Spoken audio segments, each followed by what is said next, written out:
Bom dia a todos, a paz do Senhor Jesus Cristo. Mais um domingo aqui na Remanescente Cristã Filadélfia, onde juntos vamos celebrar a ressurreição do Senhor Jesus Cristo e a congregação das famílias cristãs com um sentimento de alegria, satisfação, com um sentimento de gratidão. Queremos engrandecer ao Senhor Jesus Cristo, nosso Rei. Vamos neste momento abrir nossas Bíblias em Apocalipse capítulo 3. Verso 7 em diante.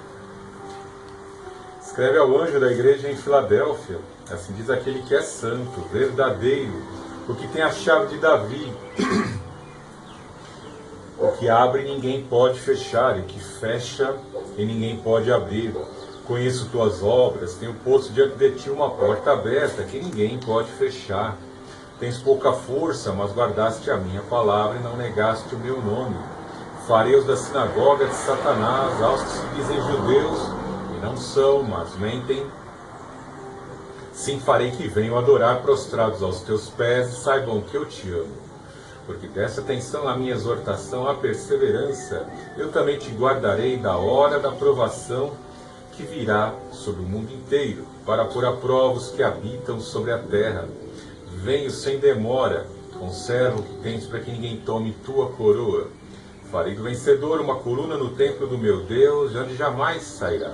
Escreverei nele o nome do meu Deus, o nome da cidade do meu Deus, a nova Jerusalém, que desce do céu da parte do meu Deus, e também o meu novo nome. Quem tem ouvidos ouça o que o Espírito diz às igrejas. Peregrinar glorificando a Cristo é uma tarefa dificílima, que a cada dia que passa, a cada dia que vamos caminhando, novos desafios, novas dificuldades vão surgindo, e nós precisamos estar mantendo firmes o nosso foco no Senhor Jesus Cristo. Temos que buscar constantemente, como nos instrui a palavra, a santificação, sem a qual ninguém verá Deus. Existe uma disputa constante pela nossa alma, pelo prêmio da nossa alma. O que mais nos ama e que quer nos conceder a vida eterna, deu o próprio Filho unigênito pela nossa salvação.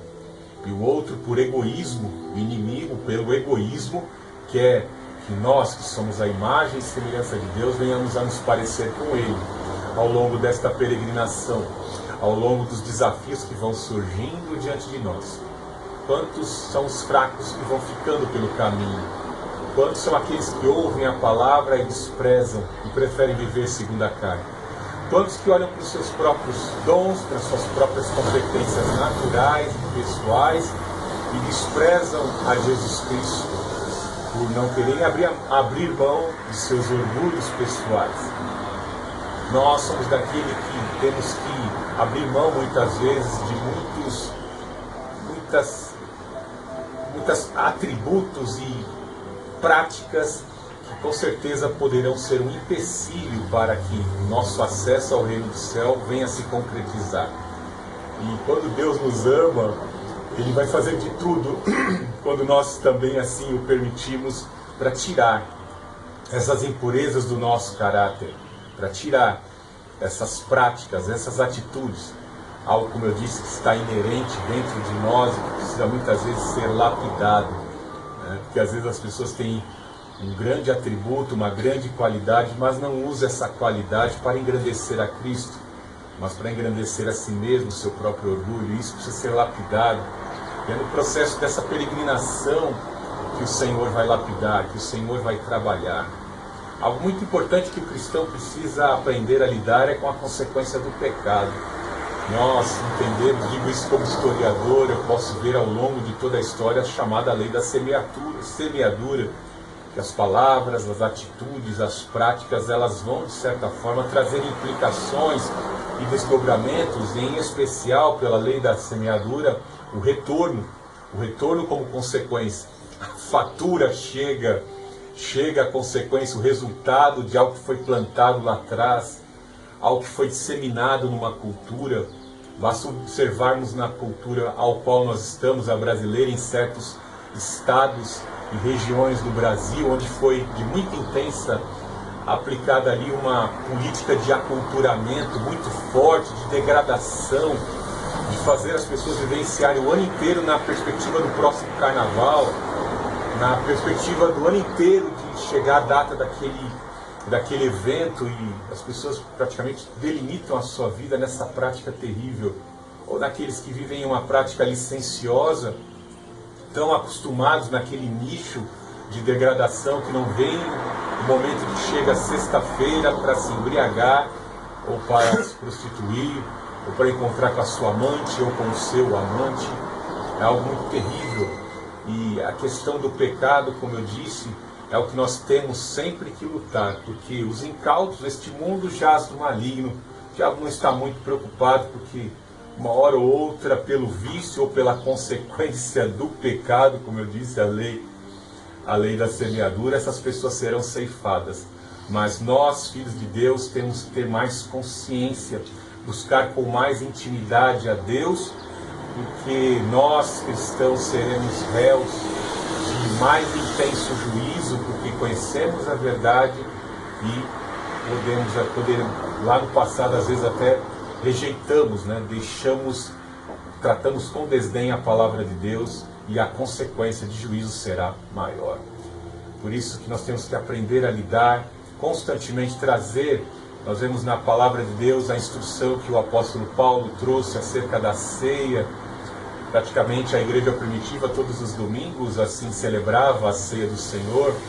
Algumas denominações trazem isso até para os dias de hoje. Algumas denominações reformadas fazem a celebração, a ministração da ceia todos os domingos pela manhã, como a igreja primitiva assim realizava. Nós aqui na Remanescente ministramos todas as primeiras sextas-feiras de todos os meses. Temos que ter essa consciência que o pecado, ele encontra muitas vezes um espaço, ele encontra uma brecha, e dali vai se avolumando se a pessoa vive uma vida impenitente, uma vida sem a confissão de pecados. Temos que buscar constantemente esta santificação. Temos que buscar constantemente essa purificação do nosso ser. Vemos lá já no Antigo Testamento, desde a queda de Adão, nós já vemos Deus trabalhar a mentalidade do homem agora decaído, da importância de alguém morrer de forma vicária para sanar o pecado. Vicária, eu digo no sentido de morte substitutiva. Foi providenciado ali animais com as quais a pele foi tirada para cobrir a nudez de Adão e de Eva, um sacrifício substitutivo. Através das cerimônias, da forma como se aproximavam de Deus, um animal inocente sempre pagava o preço para que pudesse haver essa aproximação. Temos o privilégio de olhar para o passado e já vislumbrar que esse sacrifício pelas nossas vidas, a vestidura pelas nossas vidas, já foi assim providenciada pela obra do Senhor Jesus Cristo. Temos a cobertura do sangue do maior inocente, o Senhor Jesus Cristo, pelas nossas vidas. E dessa forma nós temos acesso para entrar com ousadia na presença do Santíssimo. Lá no passado, eles tinham sacrifícios simbólicos. O Espírito Santo sondava a intenção deles. O fogo descia e consumia o holocausto dos verdadeiros adoradores. O fogo hoje já vem nos à prova. Ele está sobre as nossas vidas, o Espírito Santo, confirmando que somos filhos de Deus. Que a palavra entra pelos nossos ouvidos, pelos nossos olhos, pela leitura, e o Espírito Santo que perscruta todo o nosso sentimento, ele vai nos purificando. Como eu disse, ao longo da peregrinação nós temos que estar conscientes desta obra, desta doutrina que eu acabei de exemplificar aqui em poucos minutos. Porque ao longo da peregrinação o inimigo vai tentar macular a sua vida. Ele vai intensificar forças, principalmente quando você começa a fazer a obra de Deus. Você está aplicado a fazer a obra de Deus, ele vai tentar impedir que você seja esse canal de comunicação. Dentro da empresa onde você trabalha, lá no ambiente acadêmico, dentro da universidade, ou na escola, em qualquer lugar, dentro de um lar. Às vezes você olha algumas famílias que estão ali, onde existem adeptos de diversos credos esotéricos, religiosos, pagãos, e dentro de uma família Deus consegue levantar um. Não que seja impossível para Deus tudo é possível, mas Deus levanta ali dentro de uma família alguém que é canal de comunicação, e Deus espera muito de nós. Nós temos que que ser mais vigilantes quanto à nossa forma de agir, a nossa forma de proceder, porque sabemos que as pessoas estão de olho.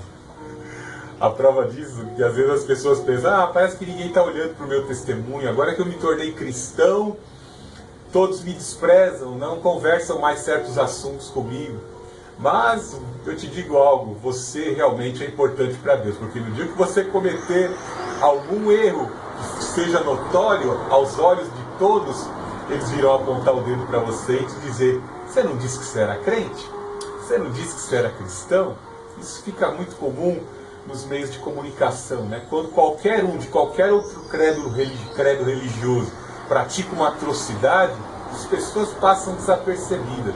Mas quando um pastor comete um pecado, quando um cristão comete, quando um cristão abre a boca e se pronuncia, todos os dedos do mundo, os 10 dedos do mundo, até os dos pés apontam para o cristão que falhou em seu testemunho. É por isso que nós precisamos do poder do Espírito Santo para sermos testemunhas. Veja o exemplo dos discípulos que estavam muito próximos de Jesus, a quem muito é concedido, muito será requerido. Os discípulos sabiam muito bem que seriam mortos da mesma forma como foi morto o seu mestre, o Senhor Jesus Cristo. Por isso eles temeram muito. Os discípulos do caminho de Emaús falaram, acho bom a gente abandonar esse negócio de ser missionário, esse negócio de pregar o evangelho, porque o mestre lá, o João Batista, perdeu a cabeça. Aqueles a quem a gente pensava que era o Redentor de Israel, foi crucificado. O que vão fazer com a gente? Bom a gente dar a linha e para o outro lado, né? Voltar para as nossas atividades normais. Jesus havia advertido com muita intensidade que não saiais de Jerusalém até que do alto sejais revestidos de poder. Nós precisamos do poder do Espírito Santo. Assim como Joel falou da profecia de um avivamento, do poder do Consolador que seria difundido para a inauguração da igreja e para sustento da igreja, e intensificou essa promessa, dizendo para os últimos dias. Precisamos deste Espírito, porque às vezes, neste mundo de tanta pressa, os acontecimentos ocorrem de forma tão rápida, as informações são rápidas, simultâneas, instantâneas, a pressão do mundo, da cultura do mundo vem com tanta intensidade, não temos tempo de raciocinar, às vezes, das doutrinas, como essa doutrina que eu expliquei alguns instantes atrás, sobre a purificação de pecados, e às vezes o crente, desapercebido, por não conhecer as Escrituras, acaba se contaminando. Tão terrível é para aquele que espanca, nada e morre na praia. Nos últimos instantes, pela questão da negligência, pela busca da santificação, fica com os que são condenados, fica fora da água, fica fora da salvação. Por isso temos que buscar com intensidade esse poder, o poder do Espírito Santo, para sermos testemunhas de Jesus. A igreja de Filadélfia, a gente pode observar aqui que ela estava, os da sinagoga de Satanás, os agentes infiltrados que se diziam judeus e que não são. Note que infiltrados do diabo, agentes do capeta, sempre houveram ao longo da história. Começou com Lúcifer, o infiltrado entre as hierarquias angelicais. O infiltrado satânico, a serpente, um dos agentes do mal, o grande dragão, né? Cobra com cabeça de dragão, se infiltrou no jardim, enganou, corrompeu a primeira instituição familiar.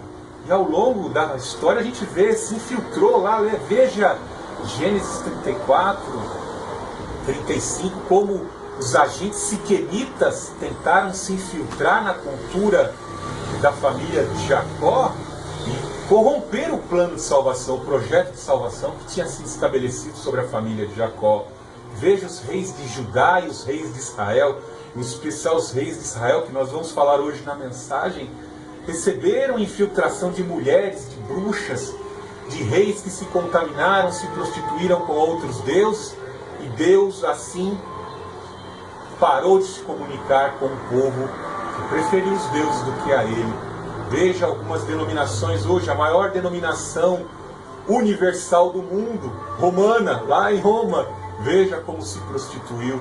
Todos os deuses deste mundo conseguiram seu local de instalação lá dentro daquele templo diabólico, demoníaco. Tem até um local lá, um local de convenção, de encontro lá, que é em forma de cabeça de serpente, né? Um grande cenáculo lá em forma de serpente, esculpido em forma de serpente. Não é brincadeira. Os agentes e os filhos da serpente estão infiltrados em todos os lugares. Leia também Ezequiel capítulo 8. Temos que tomar cuidado, porque às vezes no nosso jardim, na nossa consciência, existem serpentes se infiltrando. E temos que aprender a todo instante a discernir essas informações que vêm em forma de serpente, vêm de forma persuasiva, vêm com maquiagem, vêm para destruir as nossas vidas. Busquemos a cada dia o poder do Espírito Santo, a sensibilidade e a comunhão com Ele para discernir o que é certo e o que é errado, o que é o bem e o que é o mal, pelo poder da palavra e pelo poder do Espírito que em nós opera. Deus Altíssimo, Deus de amor, Deus de poder, te adoramos, te exaltamos nesta manhã de domingo, queremos te agradecer, queremos te glorificar. Senhor Jesus Cristo, temos consciência que a única substância viva, poderosa e eficaz contra os pecados é o teu sangue, o sangue do Filho do Altíssimo. Purifica o nosso ser, purifica a nossa consciência. Te suplicamos nesta manhã, prepare as nossas vidas, nosso Santo Espírito. Cumpre o teu propósito em nós, ajuda-nos a nos posicionar, a nos santificar, a viver vida que te agrada, ajuda-nos a estar limpando as impurezas, ajuda-nos a estarmos atentos dentro dos nossos lares, das nossas casas, meu Deus, o que é do mal, o que é do inimigo que muitas vezes está se infiltrando. Senhor Jesus Cristo, ó Santo Espírito, purifica os nossos ouvidos, os nossos olhos e as intenções que surgem das nossas consciências, dos nossos corações. Esteja interferindo, ó Santo Espírito. Te suplicamos, ó longânimo, Senhor Jesus Cristo, assim como tu foste atrás dos discípulos no caminho de Emaús, venha ao nosso encontro, nos busque, meu Deus, nos livra do engodo, nos livra do discurso, das astúcias de Satanás. Te suplicamos, Senhor Jesus. Eu te clamo e te suplico, ó Santo Espírito, visita a todos da remanescente cristã Filadélfia. Visite os nossos ajudadores, os nossos contribuintes, para que não fiquem fracos, meu Deus, mas busquem o poder para enfrentar os problemas, as dificuldades que vão surgindo ao longo da peregrinação. Em nome do Senhor Jesus, afaste todo o mal, toda a enfermidade que causa cansaço, dor e aflição. Em nome do Senhor Jesus Cristo, que o teu Espírito venha nos revigorar nessa manhã com todas as especificidades de unções específicas para todas as nossas necessidades, Pai, para todas as nossas deficiências. Em nome do Senhor Jesus Cristo, derrama sobre nós a tua bênção, a bênção do teu Espírito Consolador. Te louvamos, ó Deus Altíssimo, te louvamos, Senhor Jesus Cristo, te louvamos, ó Santo Espírito. Afaste todo o mal nesta manhã, em nome do Senhor Jesus. Glórias ao Pai, glórias ao Filho, glórias ao Santo Espírito. Amém. Nesta manhã de domingo, louve, adore, exalte e engrandeça ao Senhor Jesus Cristo. Ele ressuscitou dentre os mortos. Passa a palavra à minha esposa para dar continuidade a esta